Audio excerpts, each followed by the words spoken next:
شريك له ونشهد أن سيدنا وسندنا ونبينا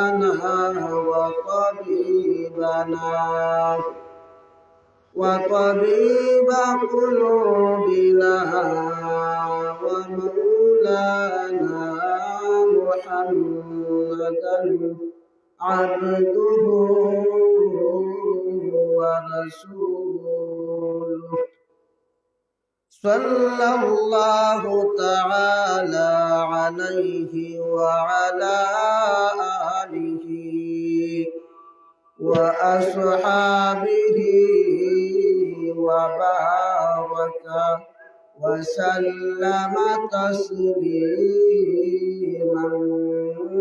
كثيرا أما بعد فأعوذ بالله من الشيطان الرجيم بسم الله الرحمن الرحيم كل نفس ذائقة الموت ثم إلينا ترجعون وقال سيدنا رسول الله صلى الله عليه وسلم تحفة المؤمن الموت بارك الله لنا ولكم في القرآن العظيم ونفعنا وإياكم بالآيات والذكر الحكيم صلى الله على سيدنا ومولانا محمد وعلى آله وأصحابه وسلم صلى الله على سيدنا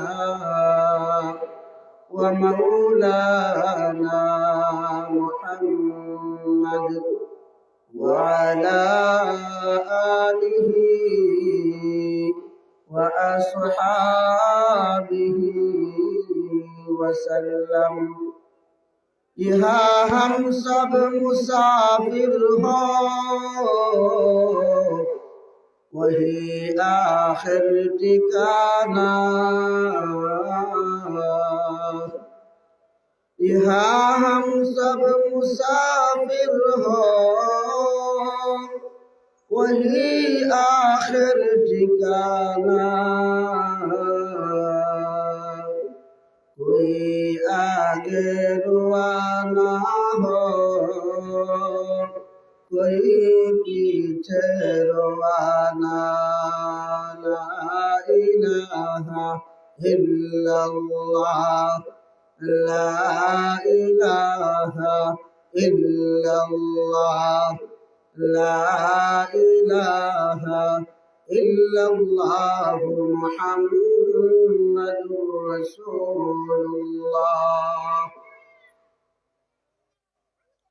জামিয়া ইসলামিয়া জান্নাতুল মাওয়া মাদ্রাসা বাবনাকান্দি বাহুবল হবিগঞ্জ এর উদ্যোগে সপ্তম বার্ষিক ইসলামী মহাসম্মেলনের বর্তমান অধিবেশনের মহামান্য সভাপতি সাহেব, এলাকার দিন দরদি মুসলমান পুরুষেরা, পর্দার অন্তর্গত, পর্দার আড়ালের অবস্থানরত মা ও বোনেরা,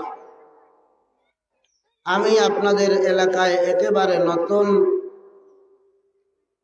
সিলেটের জকিগঞ্জ একেবারে বর্ডার সাইড থেকে আগত, অনেক জায়গা জার্নি করে এসেছি। যদি মহান রব্বুল আলামিন আমাকে তৌফিক দান করেন, আমার খুতবার মধ্যে যে আয়াতে কারিমা তিলাওয়াত করেছি, এই আয়াতে কারিমাকে সামনে রেখে সামান্য সময়ে অল্প কিছু কথা বলার চেষ্টা করব। মা তৌফিকি ইল্লা বিল্লাহ।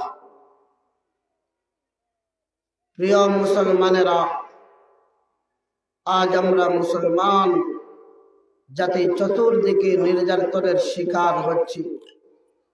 মুসলমান জাতি আমরা চতুর্দিকে নির্যাতন হচ্ছি। আজ আমরা মুসলমান জাতির আমলের দুর্দশার কারণে আমরা চতুর্মুখী হামলা মামলার শিকার হচ্ছি। আমাদের আমল সংশোধন না করলে আমাদের উপর চতুর্মুখী আক্রমণ, চতুর্মুখী নির্যাতন লেগেই থাকবে। এজন্যই এই সমস্ত চতুর্মুখী নির্যাতন থেকে বেরিয়ে আসতে হলে, চতুর্মুখী হামলা মামলা থেকে মুক্ত হতে হলে আমাদের সবাইকে আগে নিজের আমল নিজেকে সংশোধন করতে হবে। নিজের জীবনকে নিজে সংশোধনের জীবন বানাইতে হবে। যত সময় পর্যন্ত আমরা আমাদের নিজেকে ইসলাহ না করতে পারব, ততদিন পর্যন্ত আমাদের উপর থেকে জালিমের জুলুম কখনো শেষ হবে না, বন্ধ হবে না। এক জালিম চলে গেলে আরেক জালিম আসবে, এক জালিমের বিদায়ের পরে আরেক জালিম আমাদের মাথার উপরে উঠবে। এই ধারাবাহিকতা আমাদের উপরেই লেগেই থাকবে। আর এর একমাত্র কারণ হচ্ছে আমরা আমাদের নিজের নফসের উপরে আগে জুলুম করে বসেছি। আমরা আমাদের নিজের নফসের উপর নিজেরা জুলুম করিতেছি, যার কারণে আমাদেরকে জালিমেরা শোষণ করে আসছে। আমি আমার তিলাওয়াতকৃত আয়াতের ভিতরে এখন ঢুকে যাই, যেহেতু আমার হাতে সময় বেশি নয়। আল্লাহ পাক পরওয়ারদিগার আলম আমার তিলাওয়াতকৃত আয়াতের মধ্যে জানিয়ে দিলেন, কুল্লু নাফসিন যায়িকাতুল মাউত সুম্মা ইলাইনা তুরজাউন। দুনিয়ার মধ্যে যত প্রাণীকুল রয়েছে, যত প্রাণীরা রয়েছে, সমস্ত প্রাণীরা মৃত্যুর স্বাদ উপভোগ করিতে হইবে। এই দুনিয়ার জমিনের মধ্যে যত প্রাণী আছে, আমরা যারা আছি সবাই কিন্তু একদিন এই দুনিয়ার জমিনের মধ্যে ছিলাম না, এখন আছি। আবার একদিন আমরা এই দুনিয়ার জমিনের মধ্যে থাকবো না। এই দুনিয়ার মধ্যে চিরকালীন আপনি আমি কেউ থাকবো না, আমাদের পূর্বপুরুষেরাও থাকেনি, আমরাও থাকবো না। এই কথাটা সঠিক, এই কথাটা আমরা সবাই মানি। এমনকি আমাদের মুসলমান নয়, যারা বেধর্মী রয়েছে, অন্য ধর্মের অনুসারী রয়েছে, ওই অন্য ধর্মের অনুসারীরাও এই কথাগুলো বিশ্বাস করে। একদিন আমরা এই দুনিয়ার মধ্যে ছিলাম না, সবাই একমত। এখন আমরা আছি, এটাও সবাই মানে একমত। আরেকদিন এই দুনিয়ার জমিনে আমরা কেহ থাকবো না, তাও দুনিয়ার যত মানুষরা রয়েছে সবাই মানে। একদিন এই দুনিয়ার মধ্যে আমরা কেহ ছিলাম না, কথাটা যেমন সঠিক। এখন আপনি আমি এই দুনিয়ার জমিনের মধ্যে জীবিত আছি, তাও যেমন সঠিক। একদিন আপনি আমি এই দুনিয়ার মধ্যে আবার থাকবো না, তাও যেমন সঠিক। এই জীবন যেই দিন আল্লাহ রাব্বুল আলামিন মালাকুল মউত পাঠিয়ে জীবনটা কেড়ে নেবেন, তারপরে আমাদের হিসাব শেষ হবে না। আমরা মরার পরে আল্লাহ রাব্বুল আলামিন আপনাকে আমাকে সবাইকে সকল মানুষকে পুনরায় জীবন দান করবেন। এই কথাটাও সঠিক। নবী মুহাম্মদুর রাসূলুল্লাহ সাল্লাল্লাহু আলাইহি ওয়াসাল্লাম মক্কাবাসী মানুষদেরকে চারটি কথার জিজ্ঞাসা করেছিলেন কোন এক মজমায় কোন একদিন। এই চারটি কথা মক্কাবাসী মানুষদেরকে আল্লাহর নবী সাল্লাল্লাহু আলাইহি ওয়াসাল্লাম বলেছিলেন, মক্কাবাসী লোকেরা, আপনারা আমার নবী মুহাম্মদুর রাসূলুল্লাহ সাল্লাল্লাহু আলাইহি ওয়াসাল্লামের প্রথম তিনটা কথাকে এক বাক্যে সমর্থন করেছিল। চতুর্থ কথাটি, এই দুনিয়ার জমিন থেকে বিদায় নেওয়ার পরে মরার পরে আল্লাহ রাব্বুল আলামিন আবার জীবন দান করবেন, হিসাব দিতে হবে, আল্লাহর কাছে ফিরে যেতে হবে। এই কথাটা মক্কার কাফিররা সেই সময় সমর্থন করে নাই। অথচ প্রথম যে তিনটি কথা, একদিন এই দুনিয়ার মধ্যে আমরা কেউ ছিলাম না যেমন সত্য, এখন আপনি আমি এই দুনিয়ার জমিনের মধ্যে আছি যেমন সত্য, আরেকদিন আপনি আমি এই দুনিয়ার জমিনের মধ্যে জীবিত থাকবো না যেমন সত্য। চতুর্থ নম্বর কথাটি হচ্ছে, মরার পরে আল্লাহ রাব্বুল আলামিন পুনরায় জীবন দান করবেন, আল্লাহর কাছে ফিরে যেতে হবে, কথাটাও ঠিক তেমন সত্য। কিন্তু প্রথম তিনটা কথা দুনিয়ার সর্বশ্রেণীর সর্ব ধর্মীয় মানুষেরা কি করে বিশ্বাস করে মানে, কিন্তু চতুর্থ কথাটি, মৃত্যুর পরে পুনরায় আল্লাহ রাব্বুল আলামিন আপনাকে আমাকে জীবন দান করবেন, দুনিয়ার প্রাণীকুলের জীবন দান করবেন, আল্লাহর কাছে সবাইকে ফিরে যেতে হবে, এই কথাটা একমাত্র ঈমানওয়ালারা ব্যতীত ভিন্ন ধর্মের মানুষেরা বিশ্বাস করে না। এটাই হলো ঈমানদার এবং ভিন্ন ধর্মের মানুষের মধ্যে, ভিন্ন ধর্মের অনুসারীদের মধ্যে বেশ কম। এই দুনিয়ার জমিনের মধ্যে আপনি আমি একদিন ছিলাম না, দয়ার মায়া করে আল্লাহ রাব্বুল আলামিন এই দুনিয়ার জমিনে আপনাকে আমাকে পাঠাইলেন। কেন পাঠাইলেন রাব্বুল আলামিন সূরা যারিয়াতের আয়াতের মধ্যে বলেন, ওয়ামা খালাকতুল জিন্না ওয়াল ইনসা ইল্লা লিয়াবুদুন।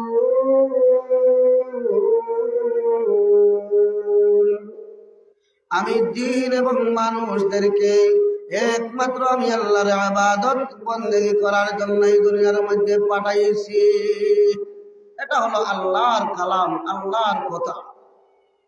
এই কথাগুলো আল্লাহ রাব্বুল আলামিন বলেছেন।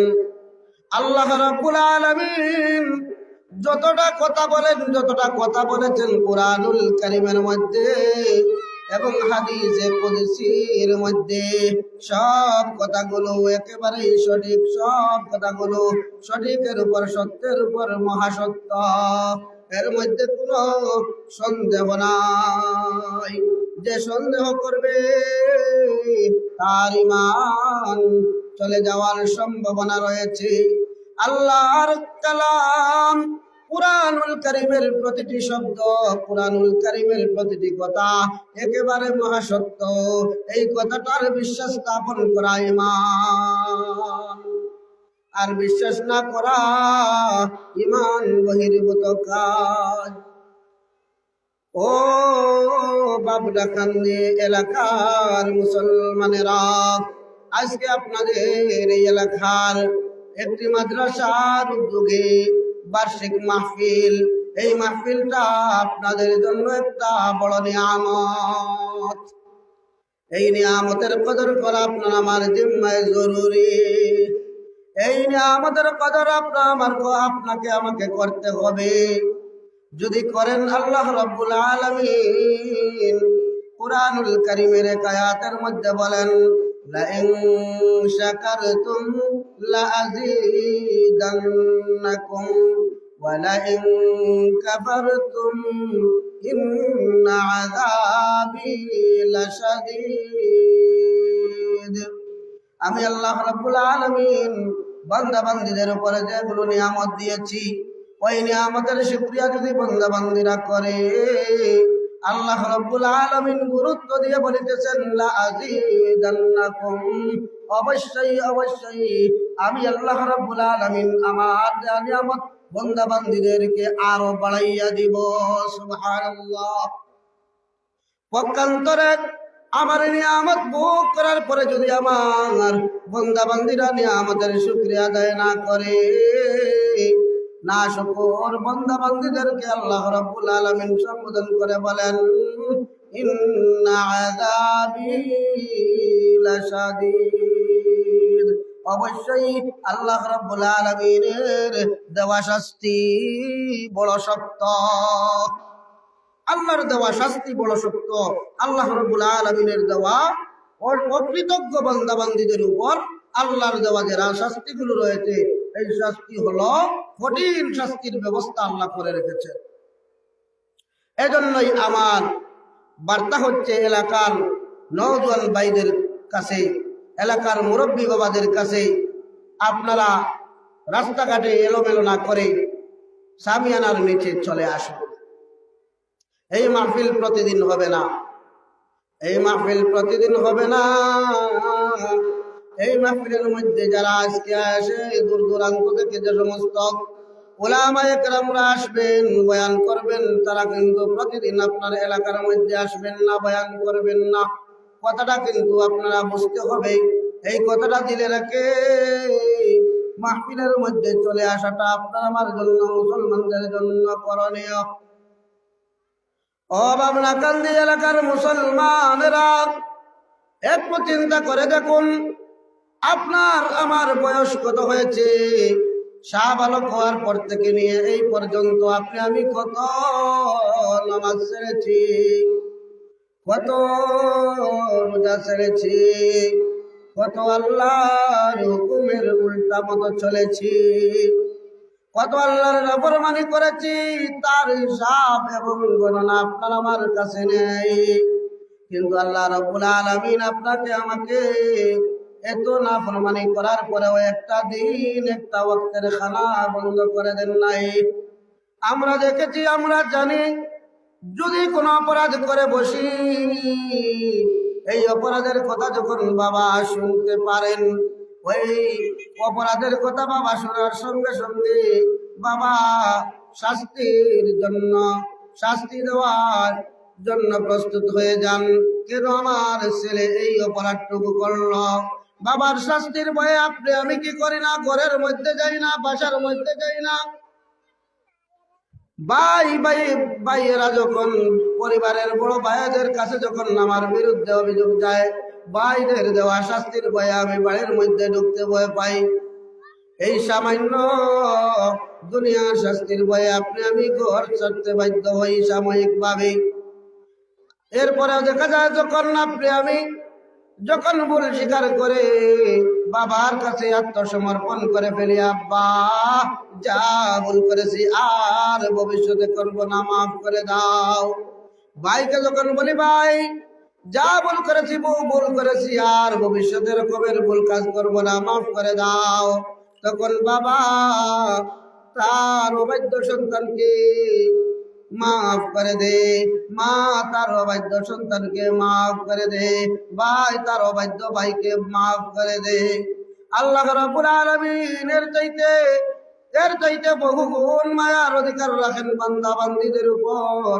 যখন কোন বান্দা বান্দী ভুল করে আল্লাহর হুকুমের অমান্য করে ফেলে, আল্লাহর নাফরমানি যখন কোন বান্দা বান্দীর কাছ থেকে হয়ে যায়, তো যখন বান্দা বান্দীরা অনুতপ্ত হইয়া আল্লাহর দরবারে তাওবা করে, আল্লাহ রাব্বুল আলামিন তার অবাধ্য নাফরমান বান্দা বান্দীদেরকে তওবাকে কবুল করে তার কৃত গুনাহ খাতাকে মাফ করে দেন। আমার জীবন চলার পাথেও হিসাবে সংগ্রহ যদি আপনি আমি করি, কুল্লু নাফসিন যায়িকাতুল মাউত সুম্মা ইলাইনা তুরজাউন। দুনিয়ার যত প্রাণীকুল রয়েছে সবাইকে মৃত্যু বরণ করতে হবে, মৃত্যুর স্বাদ ভোগ করিতে হবে।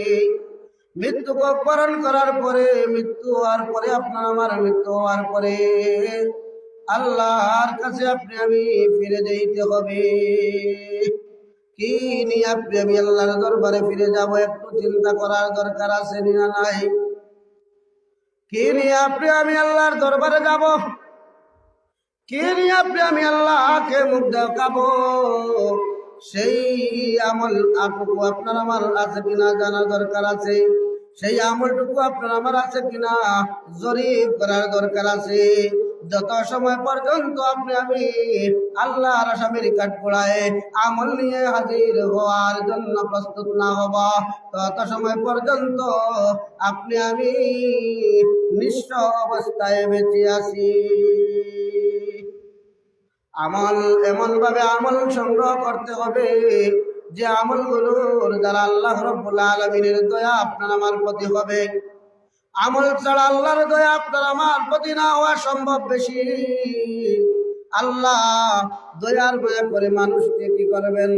জাহান্নামের ভয়াবহ আগুন থেকে বাঁচিয়ে জান্নাতের নাজরিয়া মহতেগুলো আল্লাহ রাব্বুল আলামিন মানুষকে দান করবেন। জান্নাত নামক সেই আরামদায়ক জায়গাটি মানুষকে আল্লাহ দান করবেন। কিভাবে দান করবেন? দয়া এবং মায়া করে। এই দয়া এবং মায়া ওই বান্দা বান্দীদের উপর আল্লাহর হবে যে বান্দা বান্দীরা দুনিয়ার জমিন জীবদ্দশায় আল্লাহর হুকুম নবীর তরিকা মতো জীবন যাপন করেছে।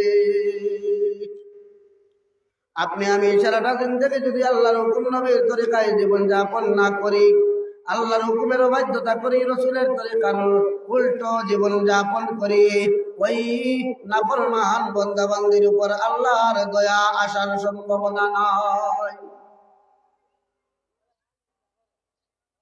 এজন্যই ও মুসলমানেরা চিন্তা করার দরকার, একটু বোঝার দরকার। সামনে যে মাস আসছে,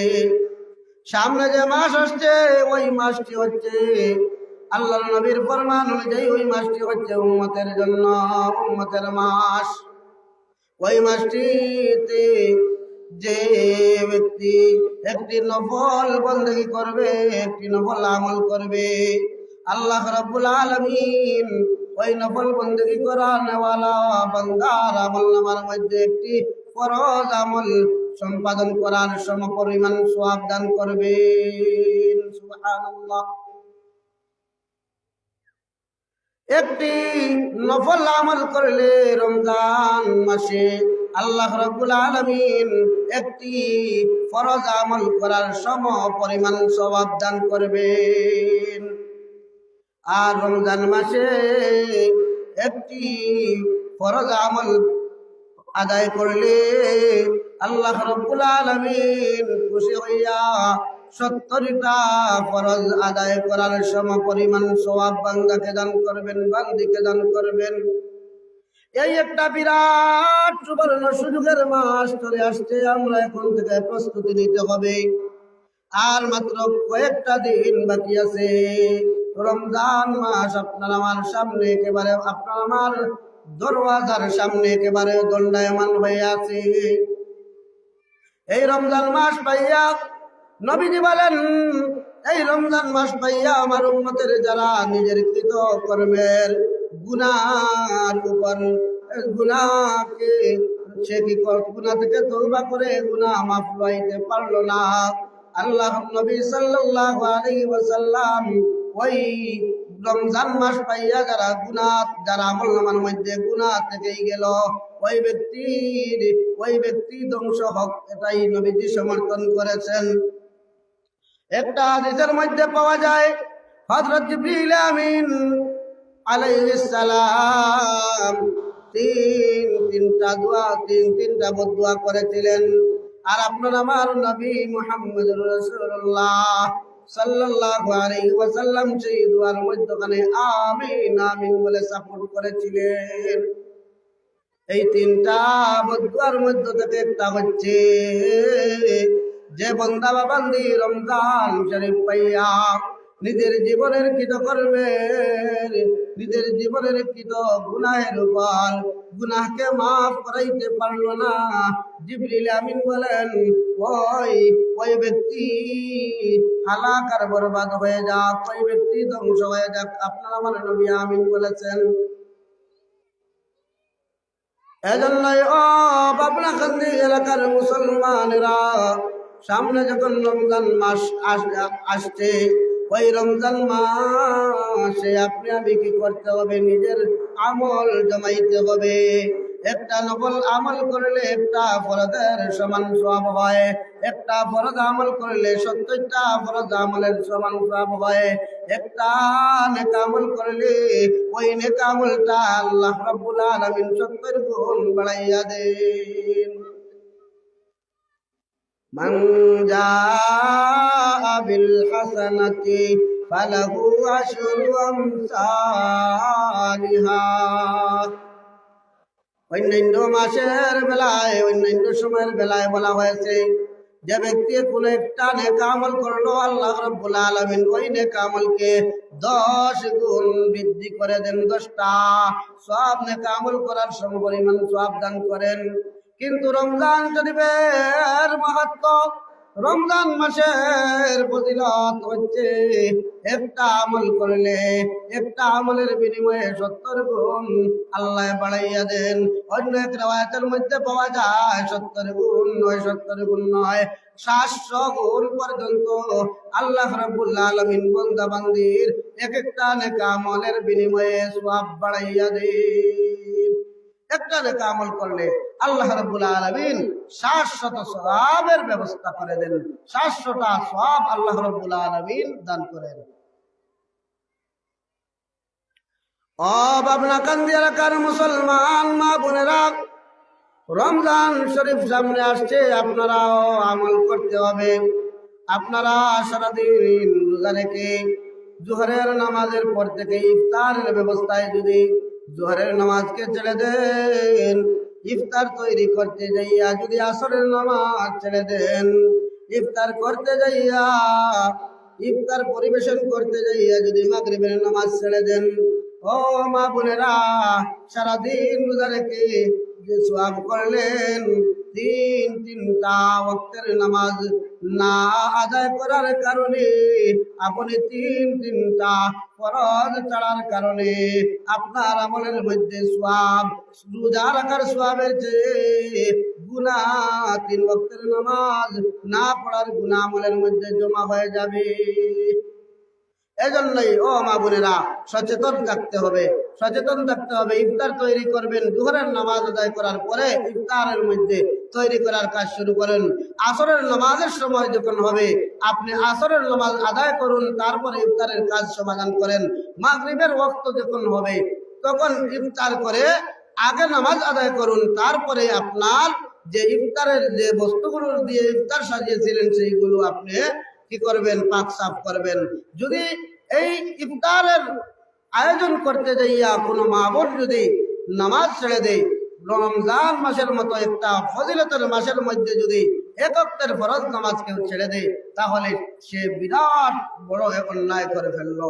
আল্লাহ রাব্বুল আলামিন এই মাসটা দিয়েছেন বান্দা বান্দীদেরকে মাফ করে দেওয়ার জন্য, মাফ করে দেওয়ার জন্য আল্লাহ রাব্বুল আলামিন এই মাস আখিরি জামানার নবীর উম্মতদেরকে পুরস্কার হিসাবে দিয়েছেন।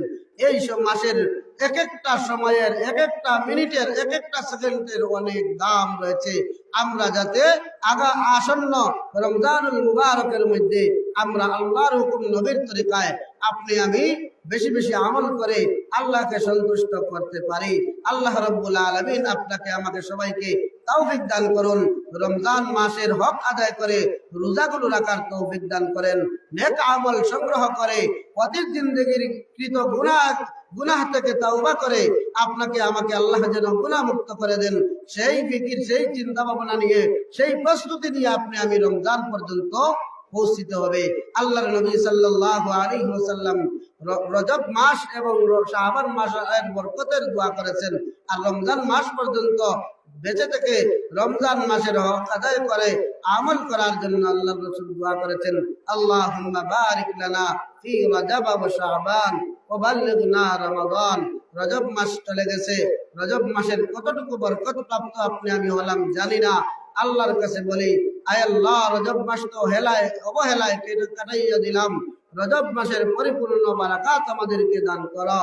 এখন বর্তমানে শাবান মাসও চলে যাওয়ার একেবারে শেষ পর্যায়ে চলে আসছে। এই শাবান মাসের আজকে 19 নম্বর তারিখ। এই 19 তারিখ শাবান মাসেরও এই 19টা দিন শাবান মাস আপনার আমার জীবন থেকে চলে গেছে। আগামী বছর হয়তো শাবান মাস আর পাইতেও পারি। এজন্যই শাবান মাসেরও বরকত থেকে আপনি আমি যেন মাহরুম বঞ্চিত না হই, এই দোয়া আল্লাহর কাছে করি এবং বাকি দিনগুলোর কদর করে আমল করি। আল্লাহ রাব্বুল আলামিন আমাদের সবাইকে নেক আমল বেশি বেশি করে আল্লাহর সন্তুষ্টি অর্জন করার তৌফিক দান করুন। আমি আয়াত পড়েছিলাম, কুল্লু নাফসিন যায়িকাতুল মাউত সুম্মা ইলাইনা তুরজাউন। প্রত্যেক প্রাণীর মৃত্যু স্বাদ ভোগ করতে হবে। প্রত্যেক প্রাণীরা এই দুনিয়া ছেড়ে চলে যেতে হবে। দুনিয়া ছেড়ে চলে যাওয়ার পরেই শেষ নয়, বরং এই দুনিয়া ছেড়ে চলে যাওয়ার পরে আল্লাহর আদালতে আল্লাহর কাঠগড়ায় দাঁড়াইয়া জবাব দেওয়া লাগবে। এই অস্থায়ী জীবনের পিছনে পড়ে অস্থায়ী জীবন কেমন করে, অস্থায়ী জীবন কিভাবে আপনি আমি কাটাইলাম, এর পুঙ্খানুপুঙ্খ জবাব আপনাকে আমাকে অবশ্যই দিতে হবে। এই চিন্তা সব সময় আপনার আমার অন্তরের মধ্যে থাকার দরকার। সব সময় আপনার আমার অন্তরের মধ্যে এই চিন্তা রাখা দরকার। যদি যে ব্যক্তি মরণের চিন্তা করবে সেই ব্যক্তির দ্বারা গুনাহ হইয়া গেলেও সেই ব্যক্তি গুনাহ থেকে তওবা করে ফেলবে। আর তওবা করার ফলে মানুষের কি হয়, আল্লাহর রাসূল সাল্লাল্লাহু আলাইহি ওয়াসাল্লাম হাদিসের বাণীর মধ্যে ইরশাদ করেন, আত-তাইবু মিনাজ যামবি কামান লা যামবা লাহু। গুনাহগার ব্যক্তি যখন তওবা করবে, তওবাকারী ব্যক্তির তওবার ফলে আল্লাহ রাব্বুল আলামিন তার আমলনামা থেকে এমন ভাবে গুনাহ মুছে দিবেন যে দেখলেই মনে হবে ওই ব্যক্তি জীবনে কখনো গুনাহ করে নাই।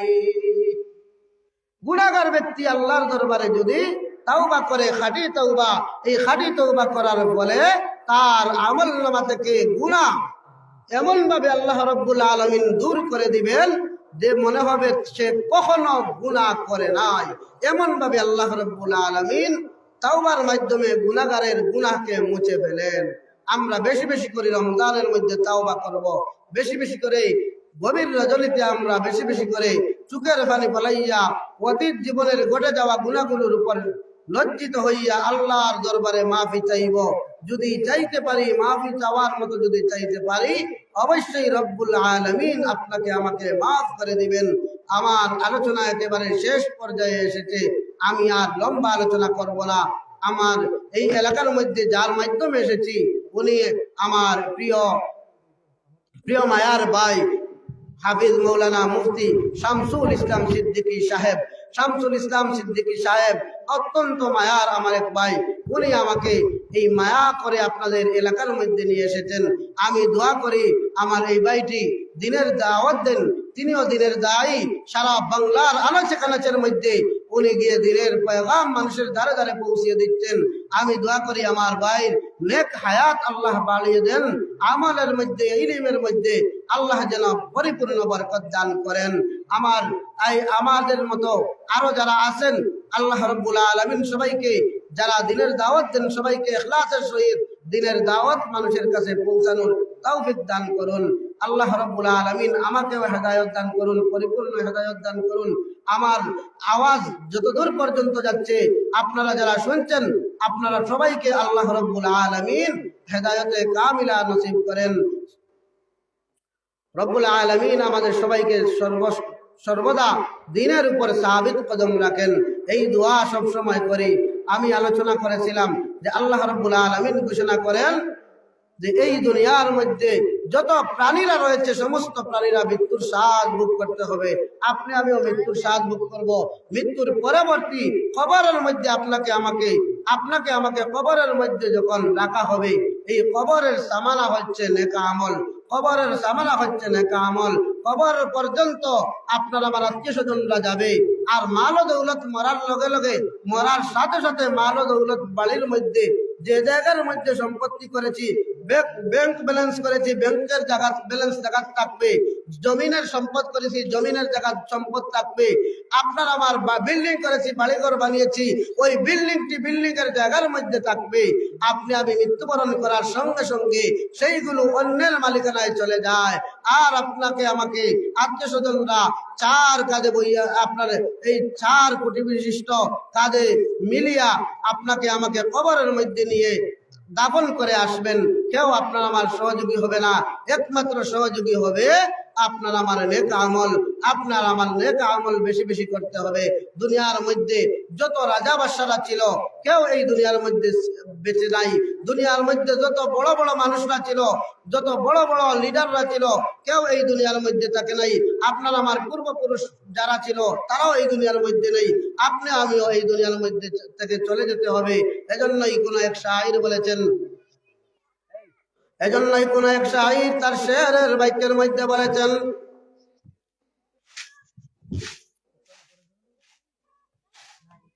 মৌতু কাজিন কুল্লু নাসিন শারিবুন কবর বাইতিন কুল্লু নাসিন দাখিলুন। প্রত্যেক মানুষের জন্য মৌত অবধারিত আছে, প্রত্যেক যুবকের জন্য, প্রত্যেক মানুষের জন্য মৌত অবধারিত। আর মৃত্যুবরণ করার পরে সমস্ত মৃত্যুবরণকারী ব্যক্তি লাশ কবরের মধ্যে ঢুকতে হবে। আল্লাহ সুবহানাহু ওয়া তাআলা যা আলোচনা করলাম, সর্বপ্রথম আমাকে বুঝার, আমাকে আমল করার তৌফিক দান করুন। এরপরে আমার আলোচনা যারা আপনারা শুনেছেন সবাইকে, বা মিডিয়ার মাধ্যমে যে সমস্ত মুসলমানেরা আলোচনা শুনবেন, সবাইকে আল্লাহ যেন আমল করার তৌফিক দান করুন। ওয়া আখিরু দাওয়ানা আনিল হামদুলিল্লাহি রাব্বিল আলামিন।